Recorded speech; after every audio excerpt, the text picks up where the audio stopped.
வணக்கம் நேர்களே. சிந்தனைகளை சிதறவிடாமல் செயல்பட்டால் சாதனைகள் புரியலாம். வாருங்கள், ராஜயோக சக்தி மிகுந்த ஆழ்நிலை தியான இயக்கம் வழங்கும் தகவல் கேட்கலாம். இந்த மன பாதிப்பு என்பது நீங்க உதாரணத்துக்கு என்னன்னு சொன்னா, நீங்க ஏதாவது ஒரு விருப்ப ஆசைப்பட்டிருப்பீங்க பாருங்க. ஒரு ரொம்ப சிம்பிளான ஒரு விஷயம் தான், ஆனா ரொம்ப ஒரு கவனிக்க வேண்டிய விஷயம், தேவையில்லாத ஒரு விஷயமா இருக்கும். ஆனா பெண்ணாக இருக்கும். அது பல காலம் நினைச்சிருப்பீங்க. மனிதனுக்கு எண்ணம்ன்றது, எண்ணம் ஆசைன்றது அது ஆட்டோமேட்டிக்கா உள்ளது. அதனால மனிதன் நல்லது கெட்டது, அழகு, அருவருப்பு, அவலட்சணம், அசிங்கம் என்பதெல்லாம் வாழ்க்கையில இதெல்லாம் நேச்சுரல், இது இயற்கை.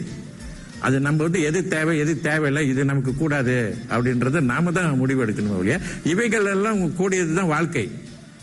ஏதாவது ஒரு வாழ்க்கை நம்ம சந்திச்சிருப்போம், எங்கேயாவது நம்ம சொந்த வாழ்க்கையில இருக்கும், இல்ல மற்ற நண்பர்கள் வாழ்க்கை, மற்ற நம்ம பார்க்கக்கூடிய ஒரு விஷயங்களை. இது ஒரு மிகைப்படுத்தி பேசுறதுக்கு ஒன்றுமே கிடையாது.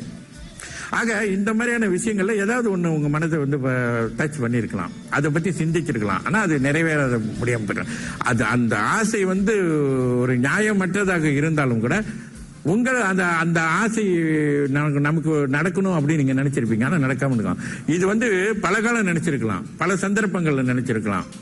அது உங்க மனதில் அப்படியே இருந்துச்சுன்னா அந்த வாய்ப்பு வரும்போது நீங்க பயன்படுத்திடுவீங்க, உங்களுக்கே தெரியாது. இப்ப நீங்க விரும்ப மாட்டீங்க, அன்னைக்கு உள்ளது நீங்க நினைச்சு பார்ப்பீங்க. இப்படிலாம் நம்ம மனசுல நம்ம நினைச்சோம், இதெல்லாம் தவறுதான், இது ரொம்ப தவறான விஷயம், நல்ல வேளை நமக்கு அந்த நிலையெல்லாம் வரல அப்படி நீங்க நினைக்கலாம், சாதாரணமாக நினைக்கலாம். ஆனா அந்த நேரத்தில் ரொம்ப டீப்பாகவும் அதை பற்றியான கற்பனை செய்தும் இருந்திருப்பீங்க. ரொம்ப ஆழமாக நீங்க கற்பனை செய்தின் விளைவாகப்பட்டது, உங்கள் ஆள் மனமாகப்பட்டது வாங்கி வச்சிருக்கோம்.